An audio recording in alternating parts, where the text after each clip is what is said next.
사랑하는 성도 여러분, 우리는 지금 크리스천 베이직 10번째 시간, 오늘 모든 인류가 정말 이렇게 되고 싶은, 이것을 품고 싶은 제목인 행복은 무엇인가? 모든 사람이 갈망하는 단어이죠. 행복이라는 단어. 여러분 혹시 프랑스와 르로즈가 쓴 쿠페시의 행복 여행이라는 책 여러분 읽어보셨는지요? 영화로도 나와 있습니다. 저것이 영화 포스터인데요. 이 이야기는 프랑스의 저명한 정신과 의사였던 저자가 실제로 경험한 이야기를 책으로 썼던 그런 실화 소설입니다. 주인공 쿠페스는 세상 어느 곳보다 풍요롭고 화려한 프랑스 중심가에 진료실을 두고 있는 잘나가는 정신과 의사였습니다. 그의 진료실은 늘 환자로 붐볐습니다. 그런데 흥미로운 사실은 그를 찾는 환자들 대부분이 사회적으로는 성공하고 남부럽지 않은 부와 명예를 가진 사람들이라고 하는 점이에요. 남들이 보기에는 모든 것을 다 가진 그들이었지만 진료실 의자에 앉아서 눈물을 흘리며 호소하는 증상은 하나같이 똑같았다라고 하는 거예요. 선생님, 저는 도무지 행복하지가 않습니다. 저는 도무지 행복하지가 않아요. 그래서 쿠페시는 그런 환자들을 대상으로 최신 심리치료 기법과 약물을 사용했음에도 불구하고 늘 한계에 부딪힙니다. 약물로 우울감을 잠시 잊게 할 수는 있으나 그들의 영혼 깊은 곳에 자리 잡은 그 불행의 감각은 잊게 할 수 없더라라고 하는 거예요. 치료할 수 없더라. 더 절망적인 것은 무엇입니까? 환자들의 이야기를 매일매일 듣다 보니까 의사인 자신도 행복하지가 않는 거예요. 야, 나도 행복하지가 않구나. 맨날 그런 불행의 이야기를 듣다 보니까 불행해하고 있는 자신의 모습을 발견하고 쿠페시는 병원 문을 닫고 진짜 행복이 무엇인지 여행을 떠나기 시작합니다. 중국의 깊은 오지로, 또 아프리카의 그런 척박한 땅으로, 또 옛사랑을 찾아서 여행을 떠나는 쿠페시의 이야기가 이 책에는 빼곡히 적혀 있죠. 그 기나긴 여행 속에서 쿠페시는 23가지 행복에 관한 배움을 터득하게 됩니다. 오늘 그 23가지를 다 설명드릴 수 없겠으나 그 중에 가장 첫 번째 배움이자 가장 중요한 원칙은 뭐냐면 자신을 다른 사람과 비교하지 말라라고 하는 거예요. 뭐 하지 말라고요? 비교하지 말라. 비교하는 순간 행복은 우리 곁을 떠난다라고 하는 것이에요. 그래서 여행을 다 마칠 끝에쯤에 쿠페시는 여전히 스스로 불행하다고 생각하는 자신의 환자들에게 똑같은 편지를 써서 보냅니다. 그 편지 내용은 이렇습니다. 춤추라, 아무도 바라보고 있지 않은 것처럼. 사랑하라, 한 번도 상처받지 않은 것처럼. 노래하라, 아무도 듣고 있지 않은 것처럼.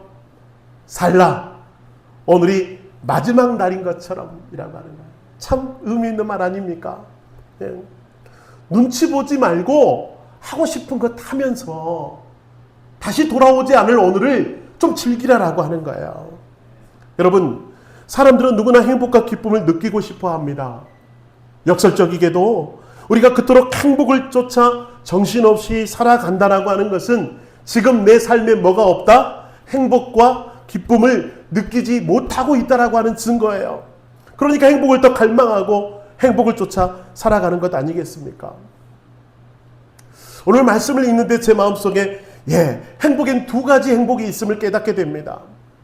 세상이 주는 가짜 행복과 하나님이 주시는 진짜 행복이 있다라고 하는 거예요. 그래서 저는 오늘 말씀을 통해서 우리 사랑하는 성도들이 이제 제발 가짜 행복을 쫓아 살아가는 인생이 아니라 진짜 행복을 맛보며 누리는 그런 행복한 사람이 되기를 주님의 이름으로 축원합니다. 우리 옆 사람에게 축복합시다. 진짜 행복을 붙잡으십시오. 아멘. 진짜 행복을 붙잡읍시다. 자, 진짜 행복을 알기 위해서는 먼저 우리에게 찾아오는 가짜 행복이 있다라고 하는 거예요. 자, 가짜 행복이 무엇일까? 여러분, 가짜가 존재한다라는 것은 진짜가 있다라는 것이겠죠? 그리고 가짜가 교모하면 교모할수록 진짜의 가치는 더욱 높다라는 뜻일 겁니다. 예를 들어서 명품 가방 그리고 명품 시계를 보십시오. 가치가 높은 브랜드일수록 어쩜 그렇게 짝퉁이 많은지. 가짜의 유일한 목표는 뭡니까? 얼마나 진짜처럼 보이는가가 가짜의 목표예요. 그런데 여러분, 시간이 흐르고 상황이 바뀌면 바뀔수록 가짜는 티가 납니다. 그 조잡함이 나타날 수밖에 없어요. 그러니까 가짜인 거죠. 마찬가지로 행복도 그렇다라고 하는 거예요. 세상에는 진짜 행복처럼 보이는 우리를 속이는 가짜 행복이 곳곳에 널려져 있습니다. 가짜 행복의 특징은 두 가지입니다. 하나는 쉽게 깨져버린다. 또 하나는 행복하다고 착각하게 만든다. 행복한 것이 아닙니다. 행복하다고 착각하게 만드는 것이 가짜 행복의 속성이라고 하는 거예요. 그 두 가지 함정이 있으니 하나는 비교의식과 하나는 욕구 충족입니다. 따라합시다. 비교의식, 또 욕구 충족. 예, 이런 가짜 행복이 늘 우리들에게 있다라고 하는 거. 자, 먼저 우리 비교의식 한번 살펴볼까요? 어설픈 비교를 통해 잠시 잠깐 우리는 가짜 행복을 경험하게 됩니다. 예를 들어서 학자금 대출 이자를 갚기 위해서 허덕이며 편의점에서 밤새도록 아르바이트하는 청년이 있습니다. 몸도 마음도 지쳐갈 새벽, 창밖을 보니까 한 노인이 차가운 길거리에서 열심히 쓰레기 더미를 뒤지고 있는 거예요. 그 순간 청년의 마음속에 그래도 나는 저 할아버지보다는 낫네. 일할 편의점이 있고 최소한 더러운 쓰레기는 만지지 않아도 되니 나는 저 할아버지보다 낫네. 그러면서 안도하고 있을 그때쯤에 갑자기 편의점으로 아름다운 멋있는 스포츠카 한 대가 탁 들어옵니다. 그러면서 자기랑 동갑처럼 보이는 어떤 청년이 온몸에 명품을 휘감고요, 예쁜 여자친구와 편의점에 들어오는 것을 보고 이 청년은 마음이 무너지는 거예요. 아니, 저 녀석은 왜 저렇게 멋있게 사나? 왜 나는 이처럼 부족한 부모를 만나 흙수저처럼 살고 있는가? 그렇게 절망하며 낙담을 하더라라고 하는 거예요. 여러분 보십시오. 방금 전까지 그 쓰레기를 뒤지는 노인을 보면서 안도하던 이 청년이 동갑 부자 청년을 보면서 쉽게 마음이 무너져 내리는 이런 비교의식은요, 우리에게 진짜 행복을 주는 것이 아니라고 하는 거예요. 자꾸 비교하지 마세요. 여러분, 비교 속에서 오는 행복과 비교 속에서 오는 절망은 우리를 무너뜨릴 뿐 우리에게 참된 행복을 주지 못하더라라고 하는 것입니다. 저도 사실은 이 비교의식에서 자유롭지 못합니다. 대학 다닐 때 참 걱정스러운 후배가 하나 있었어요. 이 녀석은 얼마나 소심한지, 그리고 얼마나 소극적인지, 뭘 하자고 해도 의욕도 없고 열심히 좀 내보라고 해도 어쩜 그렇게 얼굴에 힘이 없는지 늘 소극적으로 사는 후배를 볼 때마다 아이고 저 녀석 사람 구실은 제대로 하려나 걱정을 했던 후배가 하나 있습니다.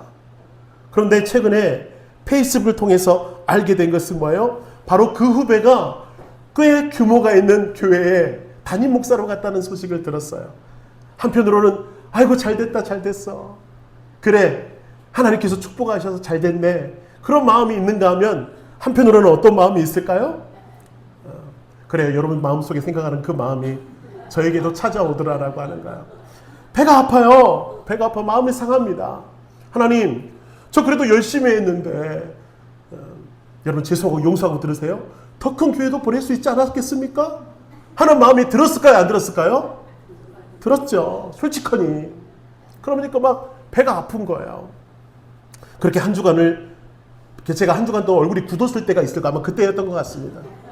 막 그렇게 속상해하고 있는데 저희 동기 목사에게 전화 연락이 와요. 개척한 목사입니다. 교회 형편이 점점 안 좋아져서 월세를 내지 못하고 있다는 소리를 듣고 얼마나 가슴이 아픈지. 월세를 내지 못하겠대요. 집도 살고 있는 사택도 월세고 교회도 월세인데 그 월세 금액이 너무너무 부담이 돼서 어렵다라는 말을 듣고 참 마음이 아팠어요. 새벽에 기도하는데 여러분 하나님께 회개 기도가 절로 나오는 거예요. 주님, 제가 그래도 월세 걱정 안 하는 교회에서 목회할 수 있게 하시니 얼마나 감사합니까? 어쩜 그렇게 아멘이 커요? 평소에는 아멘도 크게 안 하던 양반들이. 네, 월세 걱정 안 하는 교회 목회할 수 있게 해주시니 감사합니다. 기도가 절로 나오고요. 하나님께서 그러시죠. 주신 것에 만족하며 부족함을 내려놓고 목회하라고 하는 마음을 주시는 거야. 여러분, 타인과의 비교를 통해 얻는 행복, 타인과의 비교를 통해서 얻는 고통 다 부질없는 것이라고 하는 거야. 이것은 언제 깨질지 모르는 얕은 얼음판을 위를 걷는 것과 같은 아주 불안함이라는 거예요. 불안정함이라고 하는 것이야. 그러므로 더 이상 비교하지 마세요. 두 번째로, 여러분, 우리는 종종 무엇인가를 소유하고 싶은, 그래서 내 욕심을 채우고 싶은 그런 것을 통해서 행복을 얻으려고 할 때가 있더라라고 하는 거예요. 여러분, 요즘 먹방 유튜버가 어찌 그렇게 활판을 칩니까? 남이 먹는 것을 보면서 대신 충족을 느끼고 행복을 느낀다고 하는 것. 그리고 여행 유튜버가 왜 이렇게 판을 칩니까? 나는 가보지 못하지만 남이 대신 가는 것을 보면서 나도 그것을 바라보면서 욕구 충족을 하는 것. 이런 욕구 충족에서 오는 행복은요, 가짜라고 하는 거예요. 소도에서 말씀드리신 꾸페스의 책에서 사회적으로 성공한 은행장이 나옵니다. 그런 오직 성공과 부를 축적하는 데 목적이 있어요. 인생의 목적이 있어요.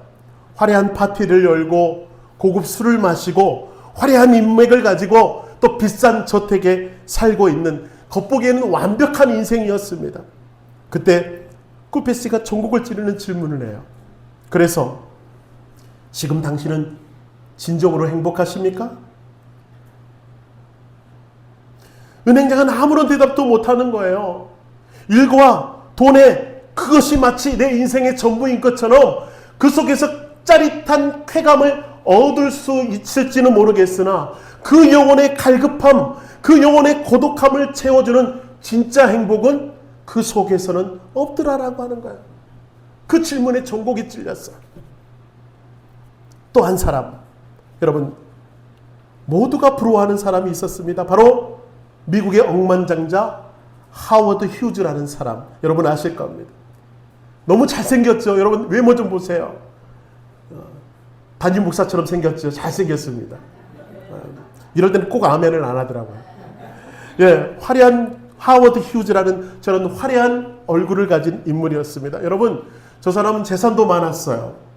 천문학적인 재산을 소유하고 있었고, 영화 제작, 호텔 사업, 항공 사업, 손대는 것들마다 대성공을 거두었습니다. 그래서 세상의 모든 쾌락들은 다 맛보며 살았던 인생이었습니다. 어느 날 한 기자가 그에게 질문을 합니다. 회장님, 도대체 돈을 얼마를 더 가져야 행복하시겠습니까? 뭐라고 대답했을까요? 이렇게 대답했어요. 조금만 더. 조금만 더. 결국 그는 어떻게 그 인생이 마무리되냐면 말년에 심각한 강박증과 결벽증에 시달리며 외부와 철저하게 단절한 채 펜트하우스에 숨어서 자기의 인생이 영양실조로 마무리되는 인생이 되고 말았다라고 하는 거예요. 여러분, 저렇게 젊었을 때 잘생긴 얼굴이 마지막에 사진에 찍힌 모습이 어떤 모습이에요? 저렇게 아주 빽쩍 말라가는 노인으로 그 많은 재산이 있으면 무엇합니까? 영양실조에 걸려 말라 죽어갔다라고 하는 것이에요. 그는 단 하루도 평안을 누리지 못했습니다. 여러분, 저 모습 혹시 우리들의 모습은 아닌가요? 통장에 1억만 있으면, 아파트 평수가 조금만 넓기라도 하면 좋겠다, 내 아이들 인서울 대학 들어갔으면, 이번에 내가 좀 승진했으면, 그 조건부 행복을 쫓아 살아가는 우리의 모습은 아닌지, 그곳에서 행복을 맛보려고 하는 것은 아닌지, 여러분, 우리가 다 경험했잖아요. 그죠? 맛있는 음식, 당장은 즐겁고 행복하죠. 그러나 금방 시들어버릴 뿐입니다. 여러분, 남자들 차를 사면 한 달은 즐겁죠. 근데 다시 금방 시들어갈 뿐입니다. 예, 어떤 조건을 통해서, 어떤 소욕을 통해서 얻는 행복은 금방 시들어버리는 가짜 행복이라고 하는 거예요. 예. 그러므로 여러분, 가짜 행복에 허덕이지 마십시오.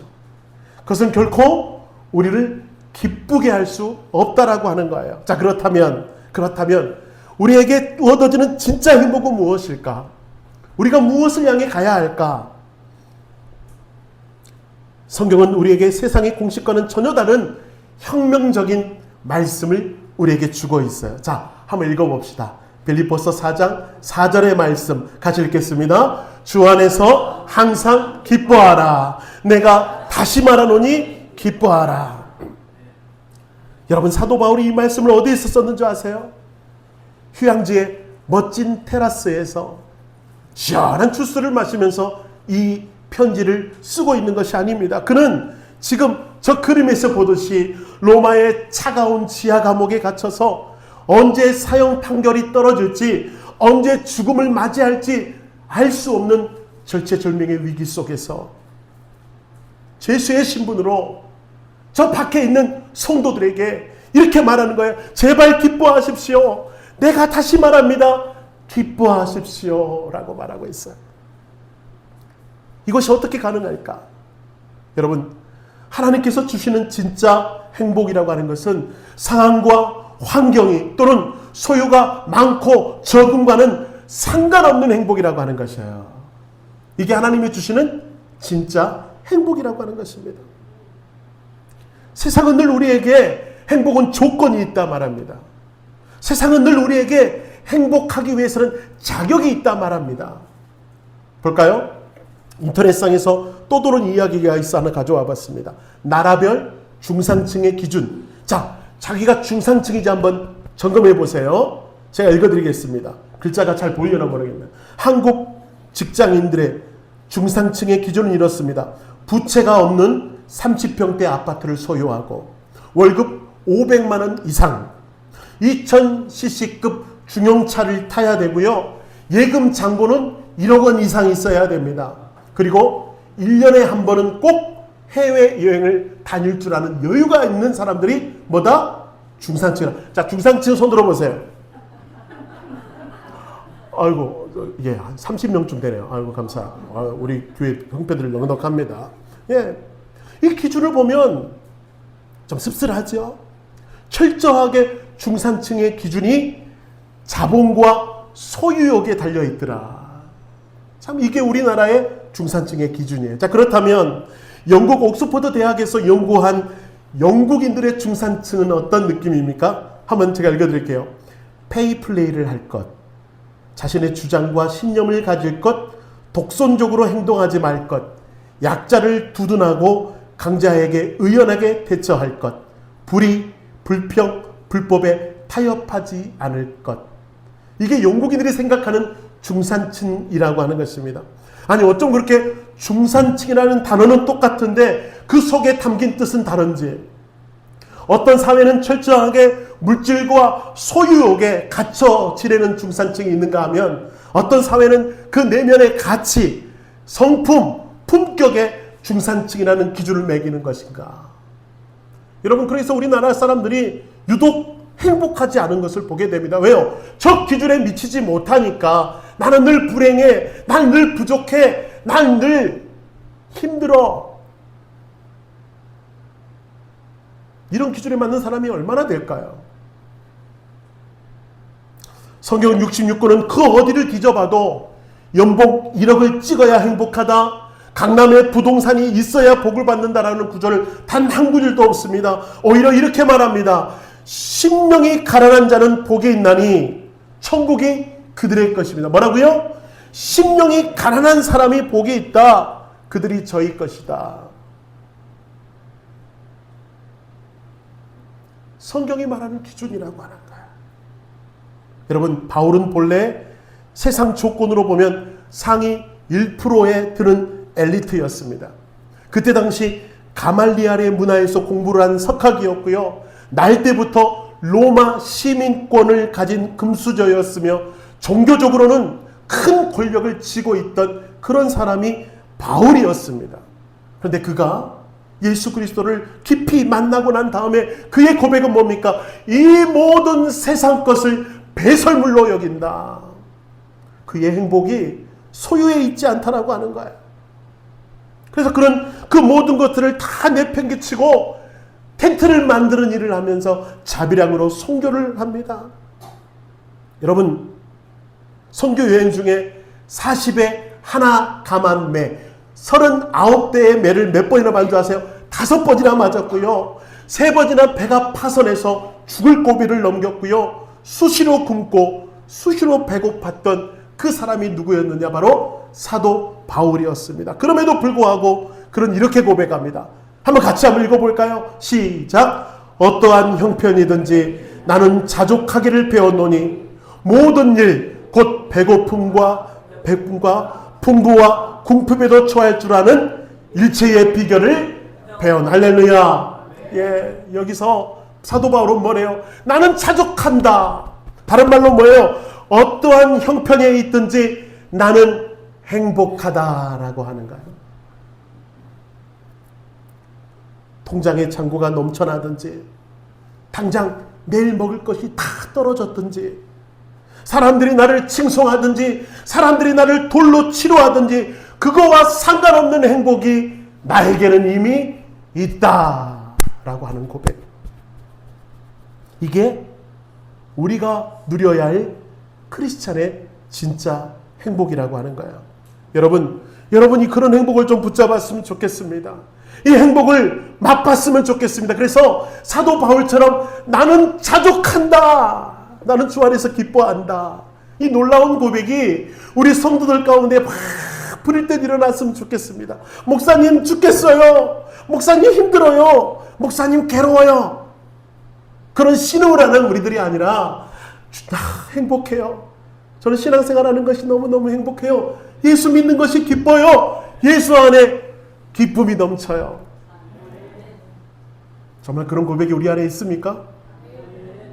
자, 그렇다면 옆 사람 바라보세요. 있는 것 같아요? 없는 것 같아요? 대답하지 마! 상처받아. 방금까지 인성 찌그러기 했던 사람들이 갑자기 억지로 웃느라고 이러고 계시는 주여. 그렇습니다. 예. 자, 그런데 여러분, 우리는 어떻게 이 엄청난 행복을 누릴 수 있는가? 어떻게 이 엄청난 행복을 누릴 수 있다고 말하는가?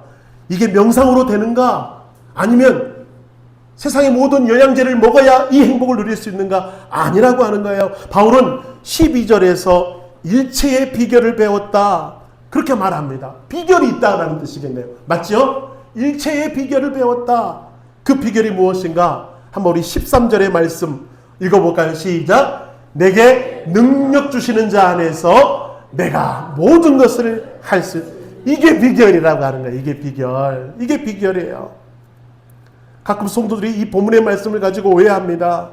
내가 원하는 모든 것이 이루어질 거야. 아니라고 하는 거예요. 못할 일이 없을 거야. 아니라고 하는 거예요, 여러분. 이 뜻 오해하시면 안 됩니다. 이 말씀의 진짜 의미는 뭐죠? 나에게 능력을 주시는 예수 그리스도 안에 머물러 있기만 하면 나는 배고파도 감사할 수 있습니다.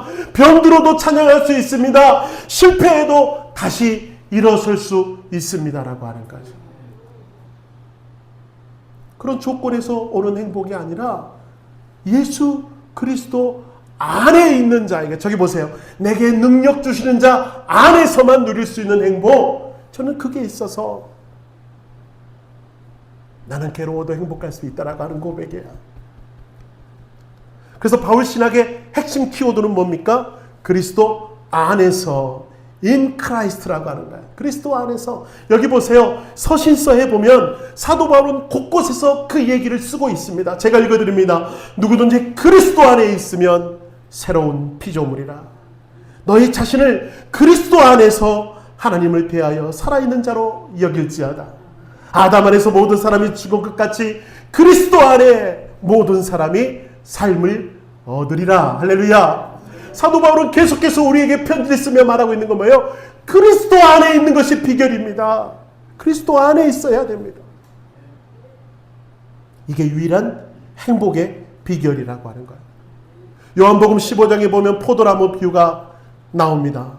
가지가 포도나무에 딱 붙어 있어야 수분을 공급받고 생명을 유지하고 열매를 아름답게 맺을 수 있죠.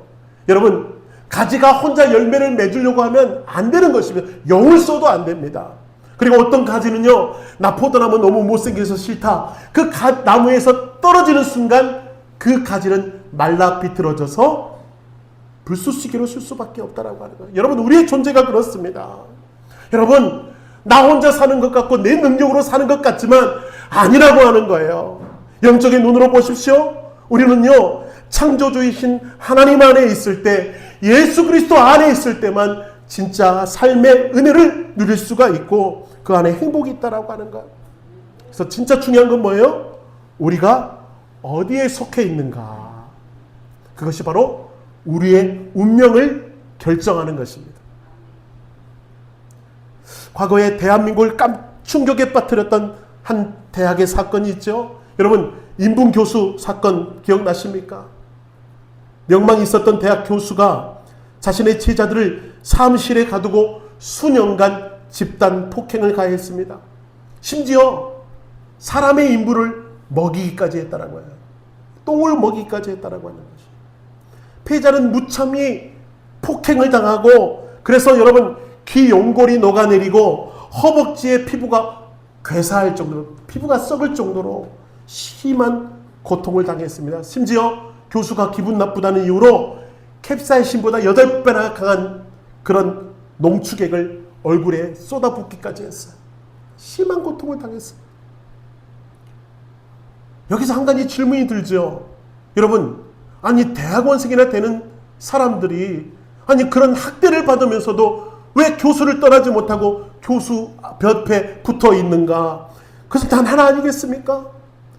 교수가 쥐고 있는 성공에 대한 미끼가 대학원생들을 붙잡고 있다는 거예요. 내 말만 잘 들으면 내가 너 부교수 시켜줄게. 너 대학 교수 만들어줄게. 내가 너 관련 업계에 좋은 데 취직할 수 있도록 내가 책임져 줄게. 이 말 때문에 교수 옆에 그렇게 가혹행위를 당하고도 붙어 있더라라고 하는 거예요. 교수가 주겠다고 하는 그 가짜 행복에 붙잡혀서 노예로 전락하며 살아가고 있었던 그 빗짐한 대학원생들의 이야기를 들으면서 여러분, 저는 이 모습이 우리의 모습은 아닌가 두려운 거예요. 여러분, 이 모습이 여러분의 모습은 아닐까요? 저의 모습은 아닐까요? 자신의 삶의 목적이 돈에 있으면 우리는 결국 비참한 돈의 노예로 살아갑니다. 늘 벌어도 목마르는 그 돈의 노예.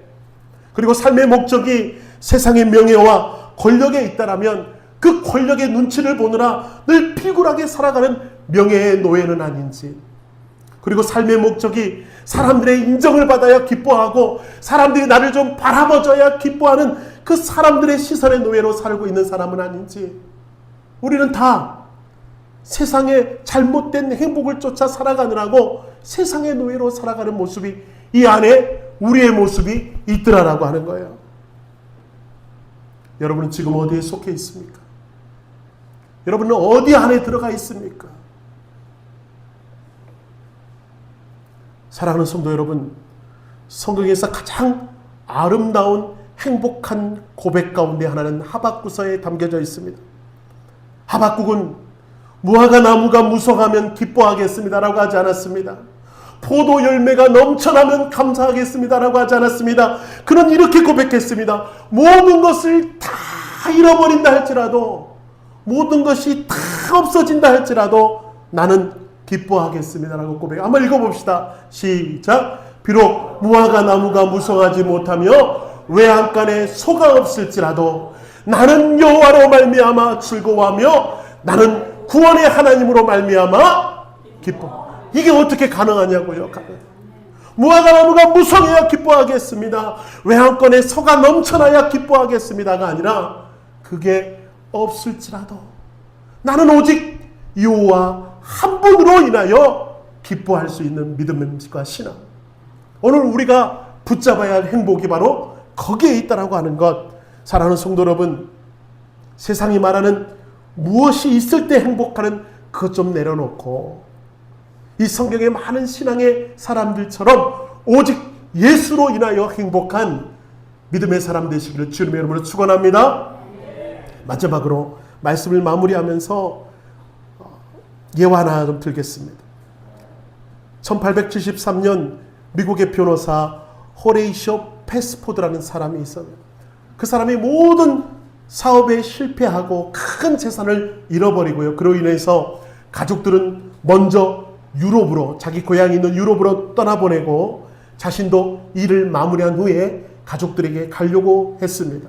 그런데 대서양 한가운데서 가족이 탄 배가 다른 배와 충돌해서 아내만 가까스로 살아남았고요. 딸 4명이 물에서 그만 죽음을 맞이하게 되었습니다. 며칠 뒤에 아내에게서 단 한 줄의 전보가 도착합니다. 나 혼자 살아남았습니다. 옛날에는 전보를 길게 칠 수 없었잖아요. 그래서 짧게 한 줄로 이렇게 남편에게 전보가 왔습니다. 나 혼자 살아남았습니다. 그런 곳 모든 일을 정리하고 아내에게 달려갑니다. 그리고 항해 중에 조용히 선장님 패스포드에게 이렇게 말하죠. 지금 당신이 서 있는 이곳에서 당신의 딸들이 죽음을 맞이했습니다. 그 순간 그는 갑판에 홀로 서서 끝없이 펼쳐지는 바다를 바라봅니다. 그리고 그 바다 위에서 그는 절망하지 않고 원망하지 않고 그리고 한 장의 종이에 이렇게 글을 써내려가는 것입니다. 내 평생에 가는 길 순탄하여 늘 찬잔하든지 큰 풍파로 무섭고 어렵든지 내 영혼은 평안해. 찬송가 413장의 가사가 이때 탄생하는 것입니다. 여러분, 딸 넷을 잃은 사람이 어떻게 내 영혼이 평안하다고 노래할 수 있었겠습니까? 상황이 편해서가 아닙니다. 형편이 좋아서가 아니라 그 형편과 처지를 초월하는 그리스도 안에 묶여있기 때문에 그 어려운 고통 속에서도 그는 평안하다고 노래할 수가 있었던 것입니다. 여러분, 세상은 모든 것을 빼앗아갈 수 있겠습니다. 돈도 빼앗아가고 건강도 빼앗아가고 사랑하는 사람도 빼앗아갈 수 있습니다. 그러나 예수 그리스도 안에 있는 사람의 평안은 빼앗아갈 수 없는 것입니다. 그 평안. 오늘 제가 말씀드리고 싶은 것은 바로 그 평안을 누리자. 세상의 형편으로도 어떠한 처지 속에서도 결코 빼앗아갈 수 없는 내 안에 넘쳐나는 그 평안, 오직 그리스도 안에 있는 사람이 누리는 평안.